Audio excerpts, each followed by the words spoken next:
Engineer Atef to our third and last talk of the day in the Mela Leadership Showcase. Engineer Atef Helmy, I have known him for most of my life, and he has been a mentor to me, a very dear mentor. And almost 2.5 years ago, we started working together. I insisted that we have Engineer Helmy with us because he has a beautiful story, and he shared this to me in many different occasions. And I would love to share this with the team. Where do we start? I know that you are an engineer by education, and a graduate of the Military Technical College. So can you take us to the start from there? Wow. Yeah. Okay. First of all, it's my pleasure to be with you here, and I don't want to bore you with a lot of personal things. We'll try to make it as much as we can, very light and touching the main points. Actually, I finished my secondary school in 1968, and this was just 1 year after 1976, 67 war. And by that time, all my generation actually was driven by national pride, by sense of belonging and loyalty to our country. And although my preference by that time really and my dream to become a doctor, I decided by that time to switch totally and join the Military Technical College. Okay. And I graduated in 1973 with distinction and honor degree, and I was supposed to be one of the staff members of the college. But by that time, actually, we had the sense that the war is coming with Israel, at least to free our occupied lands.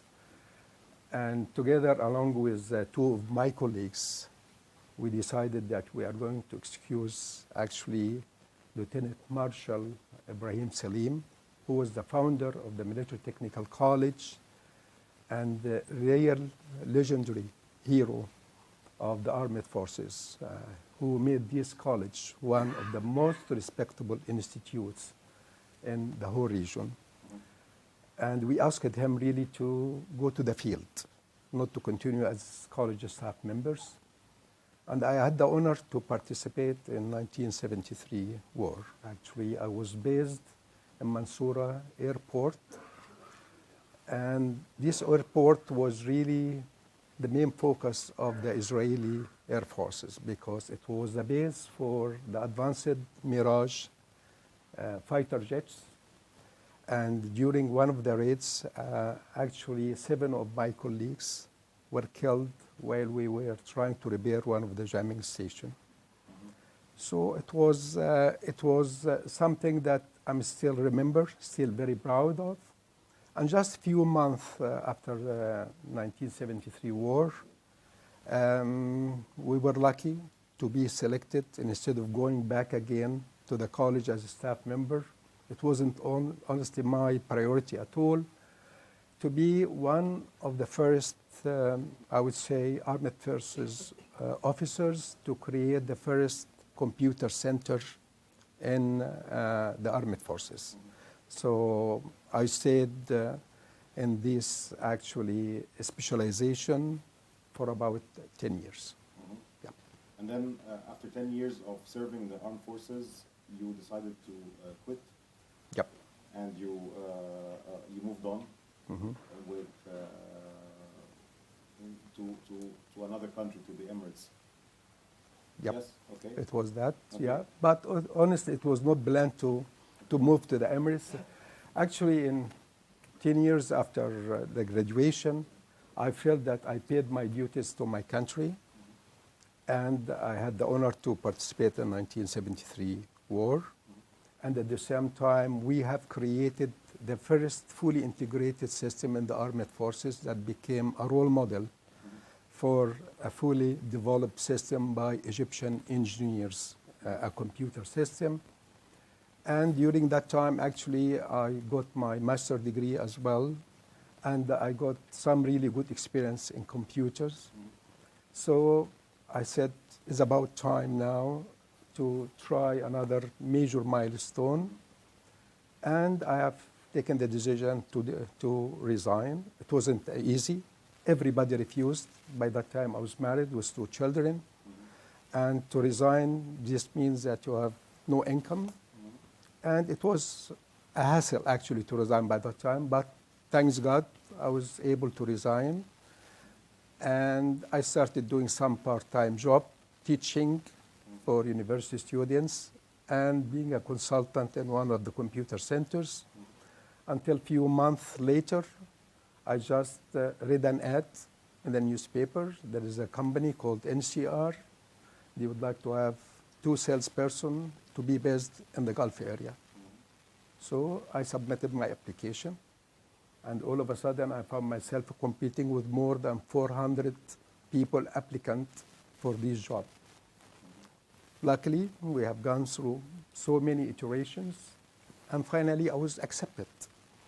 So I went actually as a formal officer to work in a multinational, in a sales position, in a country by that time, Abu Dhabi actually was not even in the map.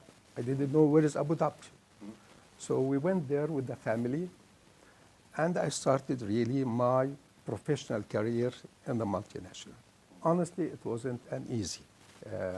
Still, I remember the days. It was very tough on me. As you know, working in a different country, competing with different people, different backgrounds, different culture, different nationalities, okay? And at the same time, doing a job that you would have never dreamed that you are going to do it. And definitely my English was not as good as it should be by that time, but you have to work very hard on really to take what you are dreaming for, not what you have. So I started working very aggressively on myself, improving at all areas, okay, that I feel that I have to improve. And I progressed my career in NCR until the end of 1989. I was offered the job of a general manager in NCR Abu Dhabi. And actually, I told my management, honestly, I'm not ready for the job. I need to work really in the back office. I would like to work in the head office. I would like to know, yes, I have been very successful, luckily, because I was working very hard and focusing in doing my job. And I had a lot of really successes and references. And I have been used as one of the experts combining the sales and the technical and business background to be used all over the Middle East and Africa. But when it comes really working in a business plan, managing people, trying to come up with engagement model, marketing, support, finance, and so on, I felt that I need really to strengthen my experience in this area. And it was one of the best decisions I have taken in my life, because I went to the head office of NCR. I worked for 2 years there. And then I was offered again a job of a general manager, United Arab Emirates, based in Dubai. And I was the first, I would say, non-American, non-English managing director for NCR UAE. In the beginning, I had some resistance because the staff there felt that the huge shift between having management for more than 36 years, English or American, and for somebody who's Egyptian coming. One of the challenges, and I have to be honest with you, I don't drink. So they felt that I'm not going to mingle, I'm not going really to have the right profile to do business with my counterparts, whether in some of the areas. Realizing this fact, I have to be a real manager and really to use the proper resources. So the first thing I started trying to recruit the right profile for the job. Just to give you an example, I decided that I'm going to recruit Egyptian to manage government sector, Lebanese to manage the retail sector, American to manage the banking sector, English to manage the telecom sector, Indian to manage the finance, Pakistani to manage support, because this is how I felt. This is the way you have to do things. It was a great successful experience coming from a resistance from the staff to a complete, really one of the best experience they have and I have in my life. It was an environment full of positive spirit, okay, respect for diversity, whether in culture, religion, nationalities, dealing with them in a full transparent way, in a fair way. That's why we managed in 4 years to become one of the most successful branches, not only in the Middle East, Africa, but all over the world. And we secured the prize of the best team and the best customer satisfaction results with consistent achievement in revenue and profitability. So it ended up with a great thing. Yeah. Yes, it ended up with a great thing, but then again, as far as I know, once again you decided to quit, and you didn't know what was the next step. So can you tell us more about that? Yeah. Okay. Again, in certain milestone in your life, you have to decide in your priorities. And honestly, success is not about only how you succeed in your career, but there are other things that you have to consider. It was really a surprise for me even, and for NCR to take this decision, okay, and to go back to Cairo, because my children by that time actually have reached the university level, and there was no university in Dubai. Although definitely I was keen in my career, I sent them for 6 months. But honestly, I found that there are a lot of problems and the challenges, and they have really to join them. So in the peak of my success, I have taken the decision that sometimes you need, as you invest in yourself, you invest in your family, and you support them. And I have taken the decision really to come back to Cairo. I didn't have any job by that time. And I think this was one of my best decisions I have taken in my life, because thanks God I'm enjoying really at least what I would say not any more kids, they are becoming anyway, grown up, but I think it pays off big time, yeah. And then you received a phone call from Oracle, Yep. telling you to join them. Yep. And what was that about? Just actually a few weeks when I came back to Cairo, Oracle head office, they knew that I came back. So they called me and they told me, we are thinking of starting our operation in Egypt. Would you accept the job? So it was, again, a new venture to start by myself with a company that was not known by that time. Just to give you examples, when I took the job, I was trying to meet IBM executives and NCR and others to tell them that Oracle really has a good software and we need to partner. Without mentioning some names, actually, some of them give me very hard time. Okay, refused even to meet with me, and sometimes they give me some appointment to go and meet with them. I don't find them. So anyway, we started Oracle journey actually in 1996, and luckily in 10 years after, Oracle became, and Shab is laughing because they were very close partner to us actually.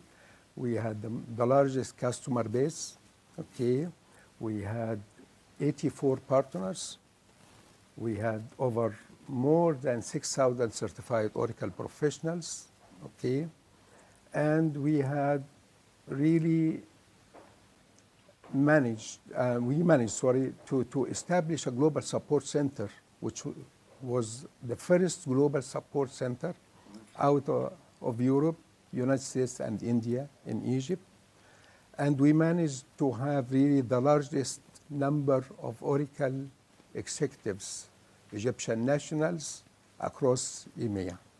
So it was something that really was a wonderful experience, successes, and we managed really to create a team that I'm very proud still today in contact with them, and most of them having either executive position in Oracle or outside Oracle.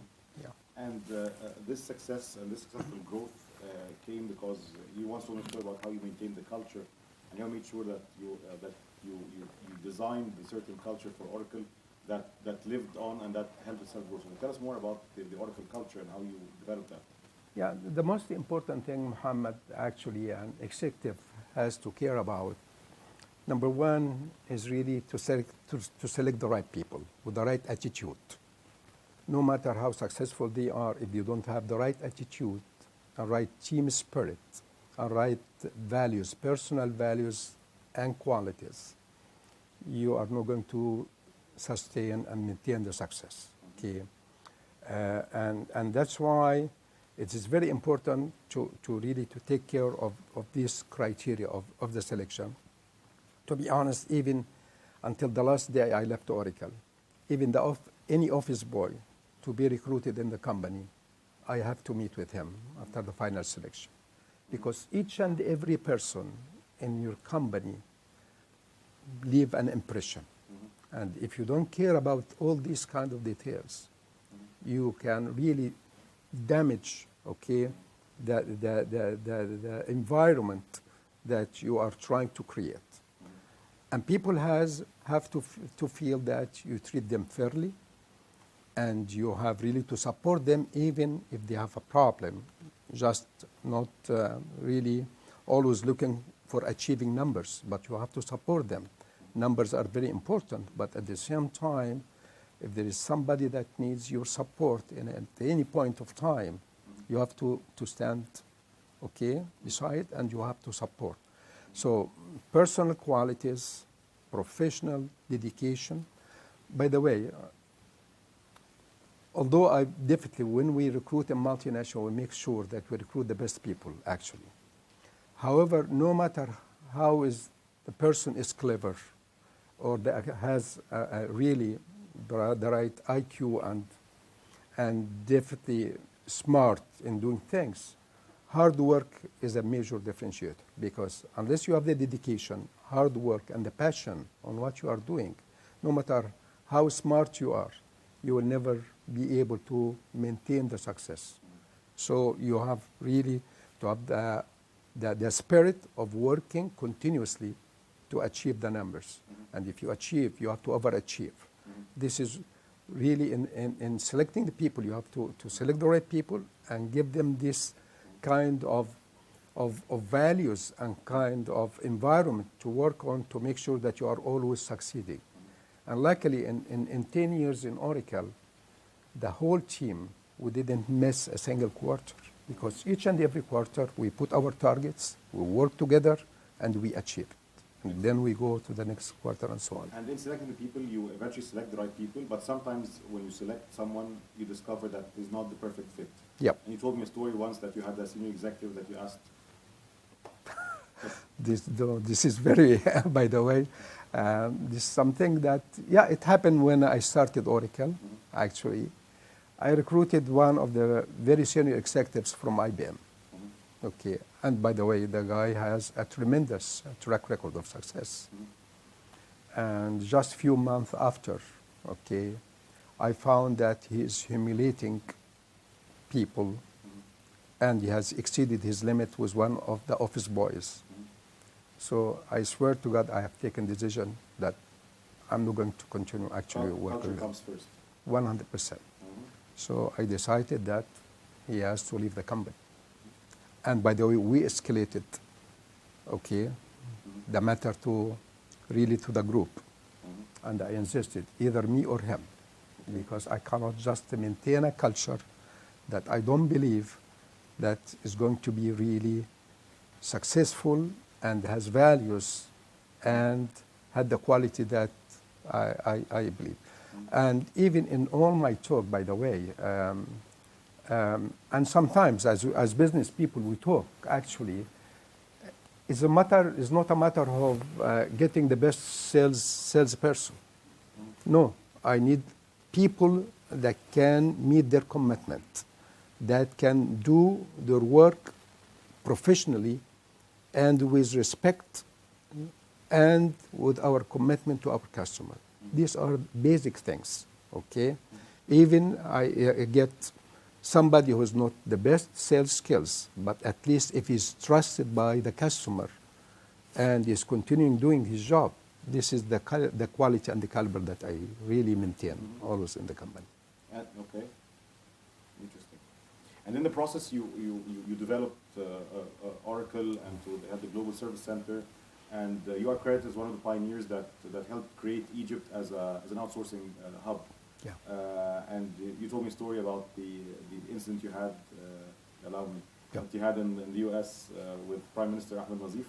You are trying, by the way. He's taking me in a direction. I hope that is not going anyway to We work upset together, anybody. So tomorrow I'll know you. Yeah. Yeah. So can you tell us more about that incident? Yeah. Actually, let me tell you, after I left Oracle 2006. And just another maybe example, and I have to be very proud of. You know how American companies are very, very sensitive when it comes to corporate governance. But because they felt the dedication and the given and the success that we have made and the values that we have created and the establishment of not only Oracle Egypt, but a global support center to serve the whole globe, I became their import agent. And to be honest, this was enough finance for me not to really bother about doing maybe other activities as well.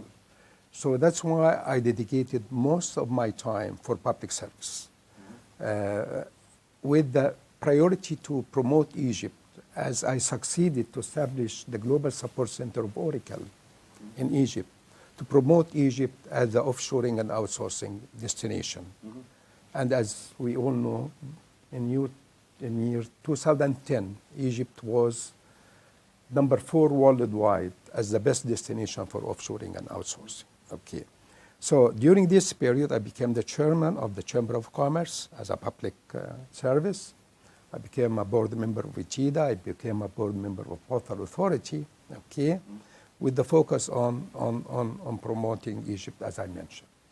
However, the story that you are telling me about Dr. Nazif, in year 2000, Dr. Nazif actually was the first minister of telecommunication in Egypt. He was appointed in September 1999.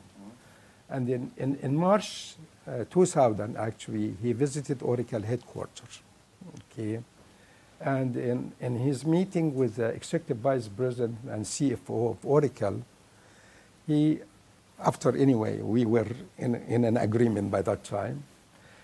He asked the CFO and the EVP that he would like Oracle to grow their investment in Egypt. So Chuck Exley, by that time, told him, Mr. Minister, we are investing in Egypt and we are very happy with the growth that we are making. In 4 years, we grow the company from one person, and now we have over 100. So this is big investment.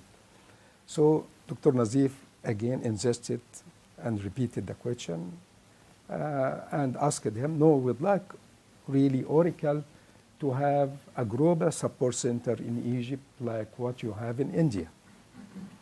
So coming from a CFO, the answer was totally undiplomatic, shocking, quick, and bold. And then he told Dr. Nazif, sorry, we are not in a charity business.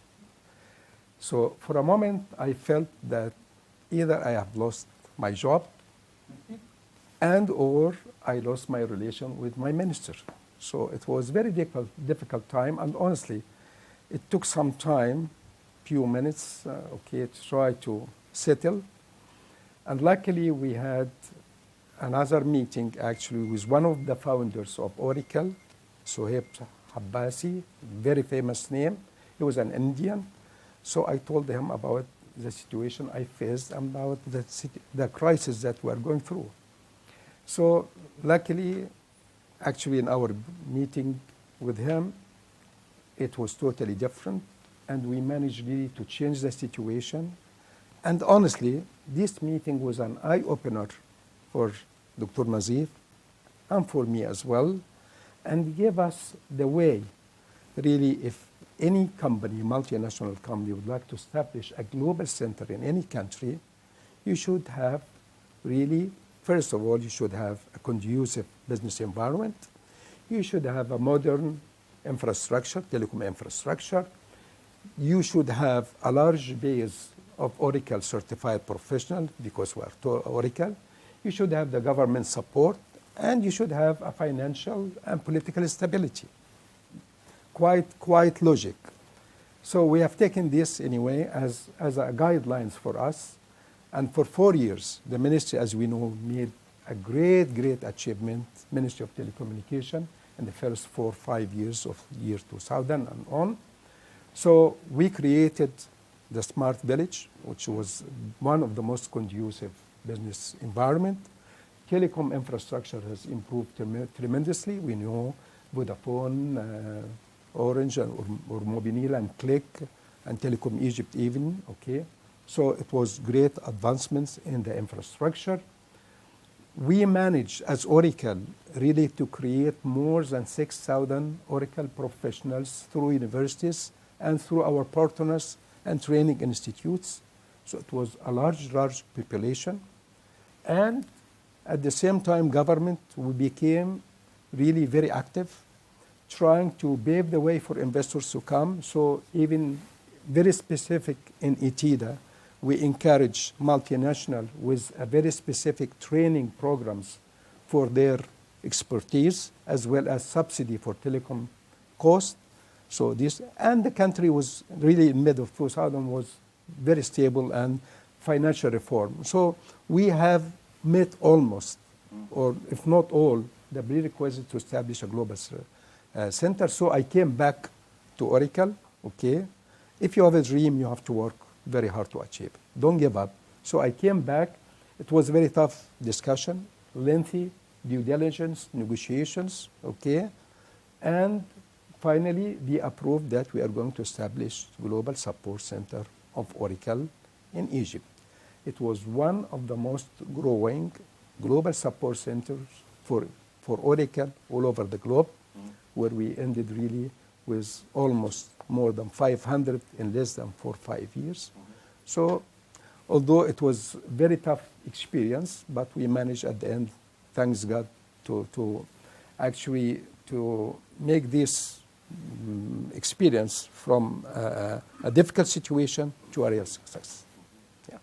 And thank you. And you mentioned that you did a lot of public sector, public service, until eventually in 2013, you were appointed as the Minister of ICT in Egypt. Yep. You came in at a very challenging and turbulent time in the history of Egypt, and these challenges, you turn them into opportunities or into success stories afterwards. So can you share some about that period of your journey? Yeah. Actually, I was called to the Prime Minister's office in the last week of 2012. And he offered me the job of Minister for Telecommunication. As most of the Egyptians knows that politely I apologize that I cannot take this job for different reasons, okay? Other than politically, because it was the Muslim Brotherhood, but definitely I'm a technocrat, okay? And if I need to serve my country, I have to serve my country. But by that time, the sector was going through an extremely difficult time. And any logical, actually, justification for any businessman like me by that time to accept the job in these conditions, it is almost suicide, because you are going not only to risk your business, but your family, your health, your track record of success. It wasn't logic at all to accept that. But for almost a week or 10 days, I was under tremendous pressure from a former prime minister and from some government agencies, okay, as well as some of the colleagues, that I have to accept this job, because the other candidates that at least were on the list by that time wouldn't have the experience really to maintain this sector during this very difficult time. So at the end of the day, when it comes to national duties, you have to do some sacrifices. And I accept actually the job, and I started first week of January. And some of the challenges that I listed in the beginning are fund number one, there is no fund at all for the ministry to fund any of the projects, okay? The sector for almost 2 years, there was a single project for the companies working in the sector. Number two, I found a lot of redundancy and overlapping by hiring a lot of people in the first 2 years after the revolution. So a lot of overlapping interference between the ministry and the affiliated organizations, okay? This caused this deficiency that's really very, very hindering to do our jobs. I found that the Postal Authority, who are managing 120 billion Egyptian pound and managing 22 million subscribers, they don't have the basic automated system to actually to do our daily and planning work. I found at the same time that the small and medium-sized companies are almost bankrupted because they have faced a hell of problems. And at the same time, I find very negative image, okay, about Egypt and about the sector that have affected to a big time the multinationals, their presence, and offshoring and outsourcing companies. And I found no strategy, no vision for the ministry for the future. So I decided immediately that we have to work in parallel into two actions, short term and medium to long term. For the short term, we started taking some action to fix the first 5 points that I mentioned. So where we started signing MOUs with some of the ministries, at least to launch some of the projects, okay? And for the institutional and overlapping, I hired immediately a senior assistant for me. By the way, she is engineer Ghada Labib, who is becoming now Deputy Minister for Administrative Development. And for the Postal Authority, we decided immediately to get SAP application, okay, from the stores and start implementing financial system, HR, CRM, all these kind of things, at least. And for the SMEs, we launched so many initiatives, summing up to approximately 160 million, if I recall, 60 million Egyptian pound to help SMEs really with some new smart applications development, so it worked. And for the negative image, okay, I had to fly to United States and Europe, and I visited 23 companies, trying to convince them really to keep their operations in Egypt and to keep the outsourcing and offshoring business as such. And for the long term, we started engaging all the stakeholders, multinationals, national companies, NGOs, experts. Excuse me.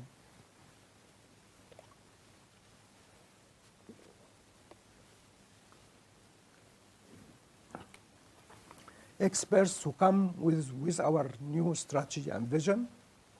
And the vision by that time was digital economy is the way forward to achieve socioeconomic development. So this actually strategy was recognized by most of the international organizations with the ITU. And I was honored by that time actually to lead and one of the most important conferences in the world in Geneva for the World Summit for Information Technology. So there was a lot of really good things that we managed to balance by that time. Okay, excellent. And there were other challenges in the ministry during one of the conferences that took place, and you told me that the show must go on, and you made sure the show goes on for Cairo ICT. Yeah, this is one of trying to improve the image of Egypt. Really, when we decided really to hold actually the Cairo ICT, it was in December 2013. We had demonstration on the other side of Azhar University, but I insisted to have the show and actually to reflect that Egypt, despite all the challenges, still we are not going to lose our focus, we are not going to lose our persistence to make sure that things are going on the right track. Yeah, and it was, by the way, one of the most successful, really, ICT conferences that we had by that time. And I made sure to invite most of the multinational companies and their executives during this show. Yeah.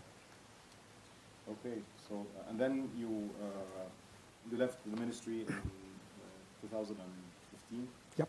And you spent 1 year trying to restore your health and your and all that, and then we started working together in our company together as Engineer Atef is the chairman and I'm one of the managing partners, trying to continue this journey of digital transformation and digital-enabled business transformation for companies and countries in the region. And here we are today. So, do you have any concluding remarks before we open the floor for questions? I think from all what I just shared with you, success is not only about how successful you are in your career or making more money or growing your business, irrespective of how you achieve that. It is about the value, it's about the impact, it's about really the balance between being successful and being giving as well to your family, to your society, to your people. So this is the balance. I don't underestimate, by the way, the challenges that the new generations are facing and the increasing competition. But you are more lucky than us, by the way, because you have larger opportunities and you are exposed to all other markets and industries. So it's a balance at the end of the day. But however, you have to equip yourself with really very solid continuous education. You have to be passionate about what you are doing. You have to believe in quality and integrity and teamwork. This is my yeah. Thank you. Would like to open. Thank you. Thank you. Thank you. So are there any questions that you would like to ask for His Excellency? Ahmed Tahir? One question for you, Ayuti. You work with a legend, and let us know what did you learn out of leadership, out of Okay, so I always say that I worked for 8 years in a multinational, in one of the telecom companies. In a multinational, your boss is usually maybe 1, 2, or 3 years older than you. So what you learn is usually that 1, 2, or 3 years difference of experience. Yes, there's some difference in quality, some difference in some situations, but they're only 1, 2, or 3 years. Many of the things that I have been taught by my managers are things that they're still discovering.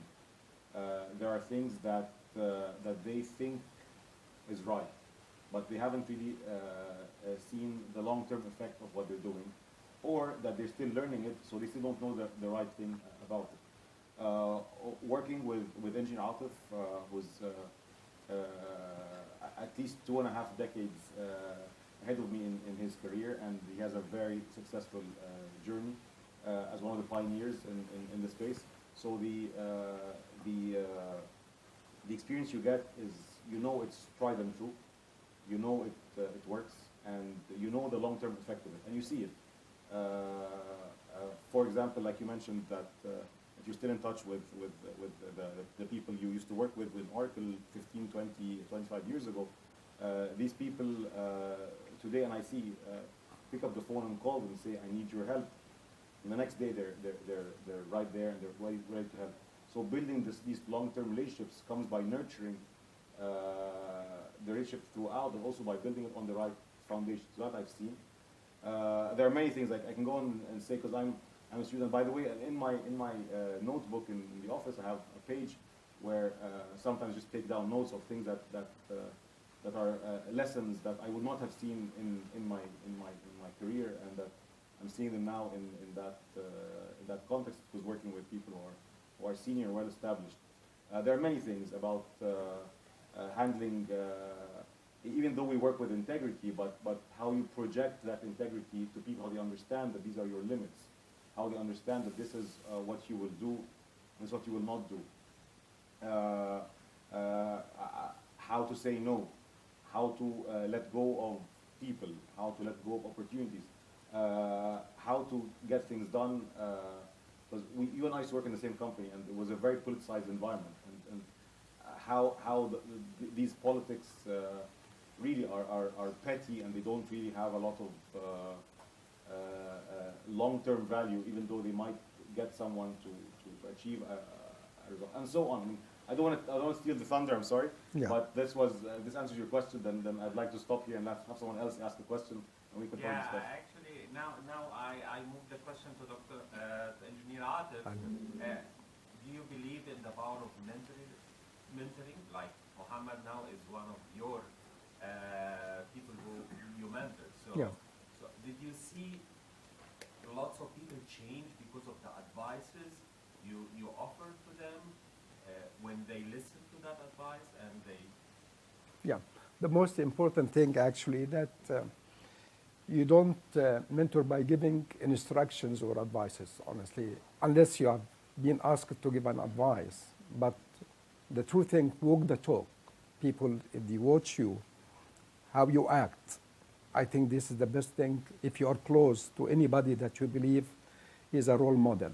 And this, by the way, in all my life, till this moment, I have always a role model that I would like really to learn from and to follow.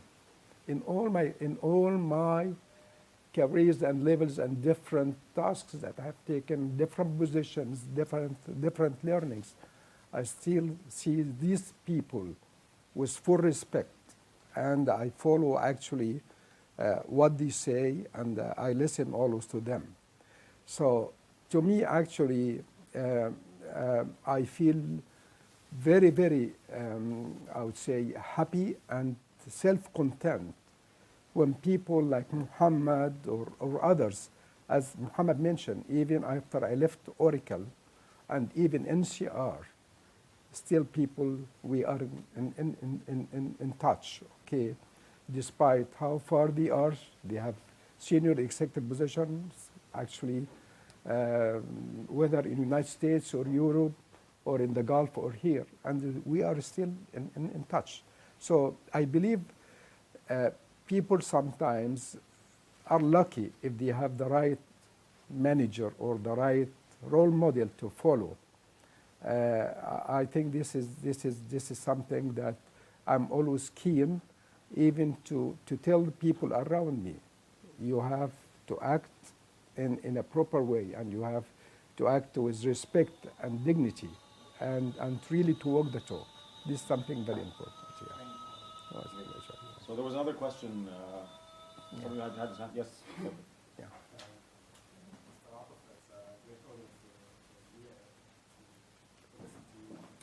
It's a pleasure, Habib. How do you think the corporate America culture affected your style of leadership, and how do you like to work with this aggressive? Okay, I'll tell you two things. As you know, American culture, they are very aggressive, okay? And that's why, from my experience, no matter how the procedures are very strict and the disciplines and the culture of the company that you're working with, still the leader can make a difference. There is a difference between A and B. If they have the same position, it depends how each one of them, his style of leadership. So at the end of the day, yes, we are working with American companies to achieve the targets very aggressively and stuff like that. And this reminds me with a story, goes back to 1998. By that time, actually, Oracle and Microsoft were very, very, very harsh in each other. I mean, the top CEOs, Larry Ellison, okay, and Bill Gates. And they have taken this American style all over the world, okay? But when we started actually Oracle here, I made sure that, you see, my counterpart was Ali Al-Faramawi, okay, who used to be, by the way, I would say, I was his mentor at a point of time because he was working for NCR. I was the managing director for NCR in Dubai, and he was an account manager in Abu Dhabi. And we used to have very close relation. And surprisingly, by that time, his colleague was Muhammad Gaudat of Google. So both Muhammad Gaudat and Al-Faramawi, I have the honor, actually, that we have still very dear, close relation. So when Al-Faramawi took over Microsoft and I was managing Oracle, they have been very aggressive in marketing and branding and stuff like that, while Oracle is an enterprise solution rather than, I would say, a mass market and consumer solution. So we're not that aggressive in marketing. So people, as you know, sometimes they feel that we have to attack and we have to criticize and stuff like that. So our actual position was not, we will do our business. We heard my. It's about how you focus on you and yourself and the people around you, irrespective of what the competition are doing. So if you believe in what you are doing with passion and focus and dedication and professionalism, okay, definitely you will succeed. So this is my way of doing that. Yeah, it's a pleasure. There was a question over there. Ahmed. So again, an honor to be here this session. I just wanted to ask you, one thing that resonated with me is you mentioned sort of the role of diversity in setting up NCR. So Yep. you came on board and you sort of had people from nationalities, heading different divisions. And I wonder how much of that was a recipe for success, and then how did that translate or that reflect in sort of you setting up the team in Oracle, in corporate Oracle? Was there also a role for diversity in Oracle and the endeavors out there? Yeah. I was so consistent, by the way, in what I did with NCR, okay, the same I did with Oracle, by the way, with the difference that when I was in NCR, actually, I was managing 17 nationalities, okay, while in Egypt, they are all Egyptians. So this is the major difference. But the common thing that you have to deal with people with full respect, with full honesty, very fair with them, okay, and very transparent as well. If you follow this and they feel that, by the way, I have never in my life, up till today, even my relatives, that I hired a single person that because I know him or because he's close to me. By the way, the closest person to me in Oracle was not my successor, okay? Although we have the friendship. When I decided in my successor and second successor as well, I put this before I leave. It was totally based on fairness and transparency. So if you follow that, I am sure no matter where you are working, whether in your own company, small company, or a corporate, people will respect you, will trust you, and together you will succeed. And by the way, if you follow this kind of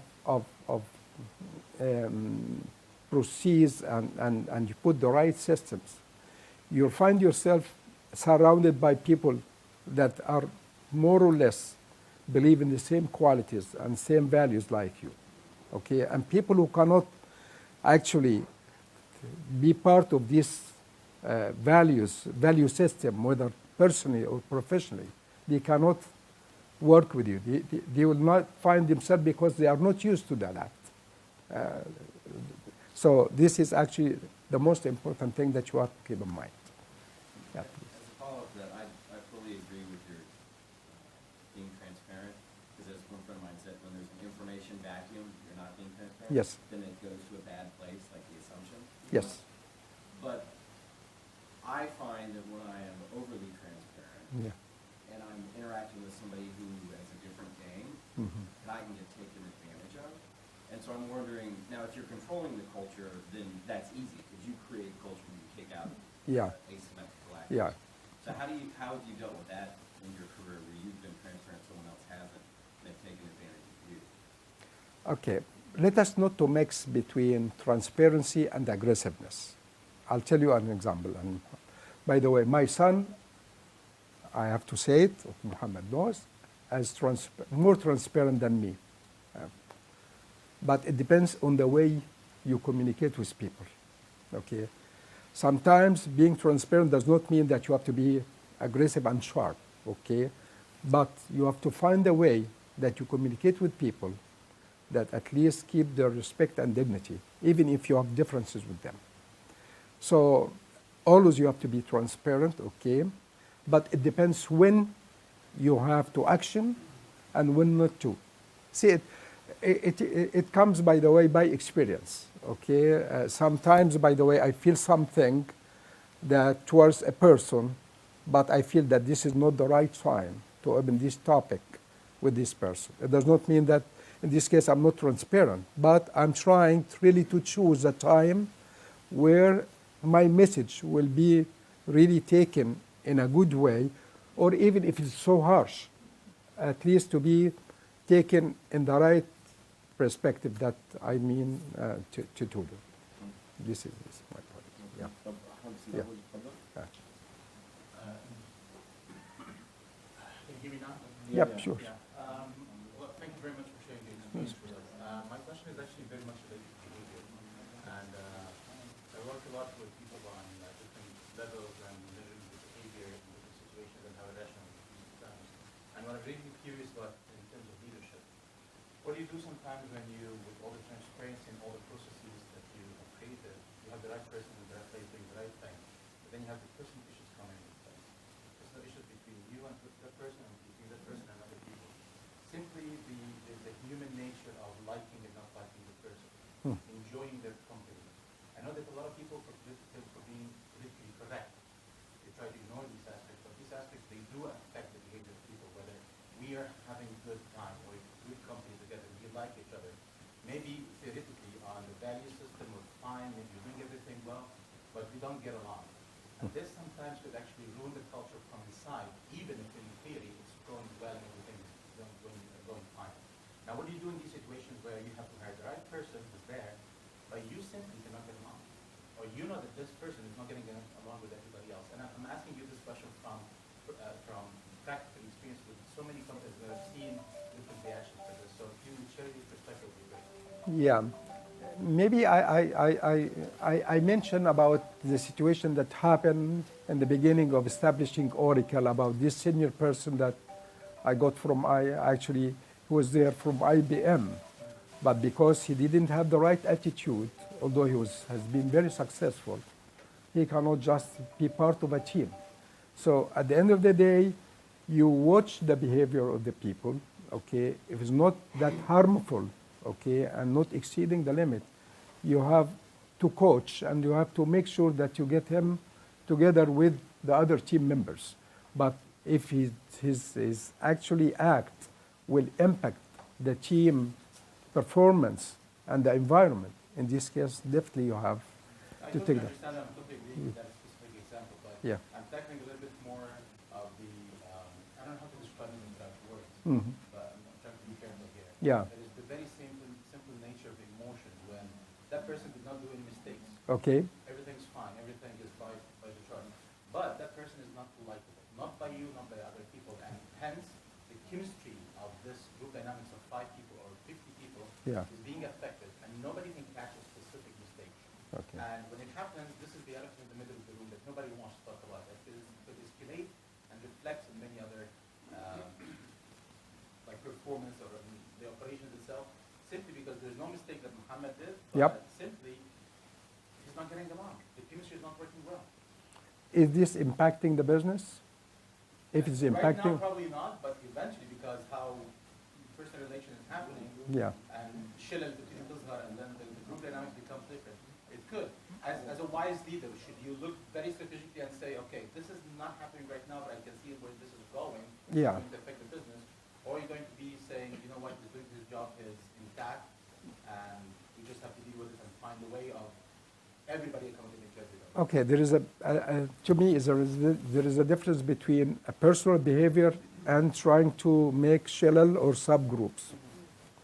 If we are talking about just one person, okay, then there is no fear or concern that this might impact the whole team. But if you just mentioned, started taking maybe a kind of subgrouping, in this case you have to interfere and you have actually to warn people that this might affect the environment, the performance, and the team spirit that you are going to maintain in the organization. So you have to be here actually careful in the way that you are handling things, because you don't assume, by the way, in any organization, even the family members, they are not actually, I would say, have the same culture or they have the same harmony together, even in the family. But so you could expect that happening in the work. So you have to watch, you have to evaluate, and then you decide when you have to interfere to make things clear for people that you are not going to accept and live with this kind of things. You as a leader, okay, that you are a trusted person, and that there is anything that's happening, okay, they can communicate with you. Here, this is a fear, not between themselves, okay? So that's why you have to have open channel with everybody, okay? Definitely, as the organization grows, you cannot actually go for all this kind of situation, but at least make sure that the first line of management under you have this kind of homogeneity, have this kind of chemistry working together. Because once you break this kind of chemistry, this means that you're going not only to lose this person, but this person with all the other supporting people to him as well. So for the sake of time, we have time for 2 or maximum 3 questions. So anyone wants to ask a question? Okay. طب شو بس كل الأسئلة. Any other question other than Ahmed? I will answer your question. Any other question other than Ahmed?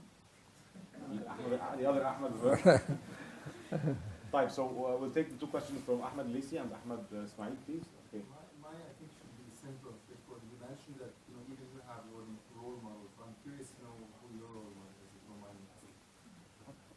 Myself? Yes. Okay. Still somebody that I served with him. By the way, there are different role models. It depends on how you see it. But there is one person that I'm still actually seeing him as a role model. He was the first one I served with him when we created the computer center of the armed forces. This is somebody that I have full respect to, okay? And definitely the other one that's our role model, all of the graduates of the Military Technical College, Lieutenant Marshal Ibrahim Selim, who died, rahimahullah, and he was a role model of a passion, dedication, patriotic, everything you can say about this man. And I think most of the graduates of Military Technical College still have a lot of respect to this guy. So this is actually still my role models in any situation in my life in general. And there are other role models as we go. I have, for example, my ex-vice president in NCR, okay? So he's one of my role models, okay? Still, by the way, and even in this career that I have in the different positions, okay? There are some other people that I have full respect to because I felt their dedications and their quality when it comes to act and to really behave in the right way. So, Ahmed. yeah. So, Engineer Atef, you took many companies to their second level, and you have a good experience in that. From your point of view, what are the Egyptian startups are missing in order to scale up or to grow to the second level? What do they need to do? If, in my opinion, if the startups are coming from people with a technical idea, okay, and this idea succeeded, okay, although I respect what Mai has mentioned, but honestly, there are certain levels, okay, for startups that when they have to decide to go for a professional layer of management to take them to the second level, okay, there are some organic growth, okay, that you can manage, and there are some other growth that you cannot manage. So it depends on your development as a person and as a leader. If you can look at the business side and you feel comfortable, not because of an ego that I started this business, I have to manage this business at all levels, and to be honest with yourself. And as I mentioned, the example when I was offered, for example, to be the branch or the branch manager of NCR at a point of time, I tried to be very realistic because I was not looking only for this job to succeed with.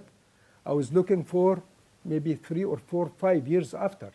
So to be able not only to succeed with this job, I need to know a lot of other things that will help me to achieve, why not only a managing director, but a vice president, executive vice president, and so on. So startups, they need, at a point of time, to decide if you'd like to grow in a much more aggressive way. If they have the capacity, they have to get professional leaders to run the company.